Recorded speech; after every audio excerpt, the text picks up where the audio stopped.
Hi, my name is Lewis Howes, and welcome to the Daily Motivation Show.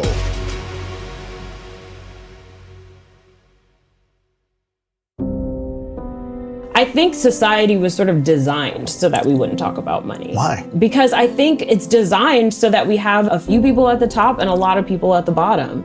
Then, of course, the middle class emerged, and we've gone through different things as a middle class, as a collective, right?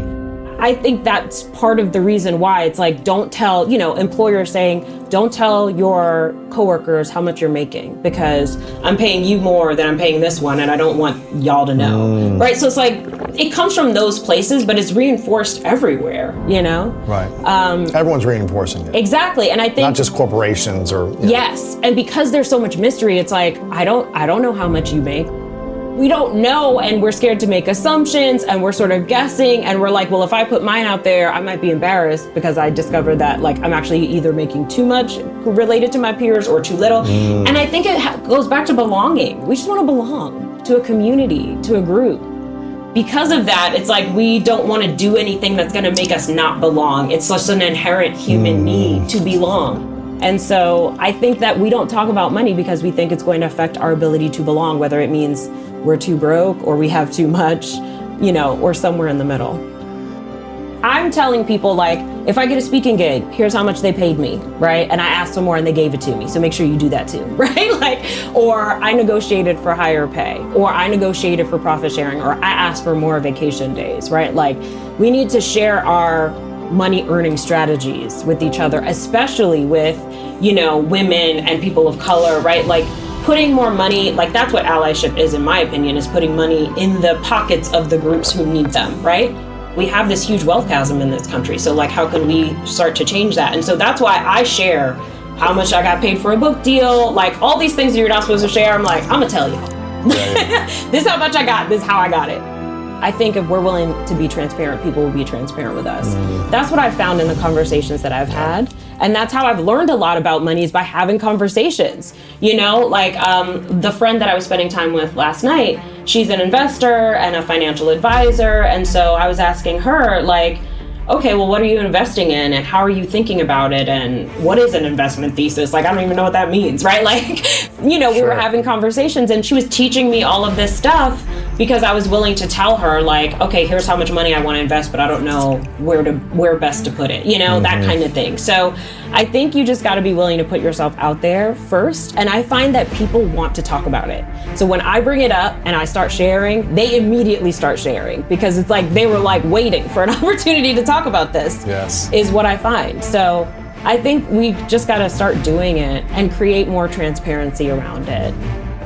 Even someone who would be considered a direct competitor, maybe they sell the same thing I sell. I don't believe in competition in that way. I think there's more than enough money to go around. I think there's more than enough opportunity to go around. Yes. And I choose to be friendly with and support my competitors, quote unquote, and vice versa. And that just means that we all get better at what we're doing. We all can serve our clients better, right? We all can make more money. My revenue was doubling in the beginning. It was I made $100,000, then I made $200,000 or $250,000, and then, then I made $500,000.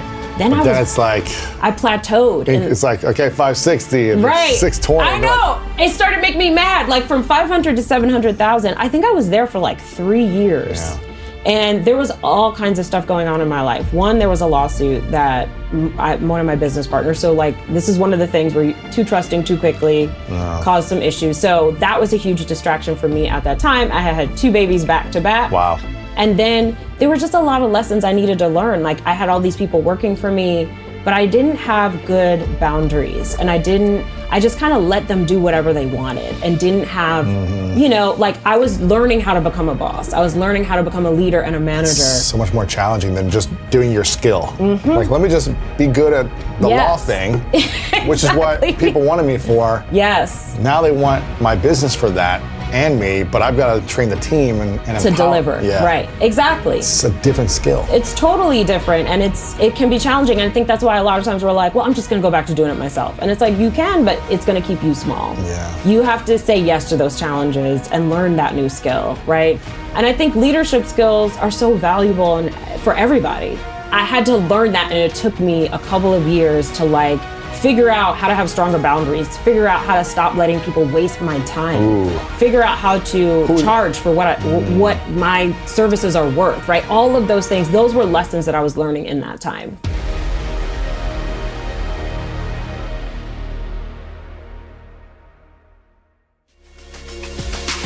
I am so excited for you to finish the rest of your day strong. If you enjoyed this episode, make sure to click the link in the description and it'll take you to the full episode of my other show, The School of Greatness. Make sure to come back tomorrow for another episode of the Daily Motivation Show.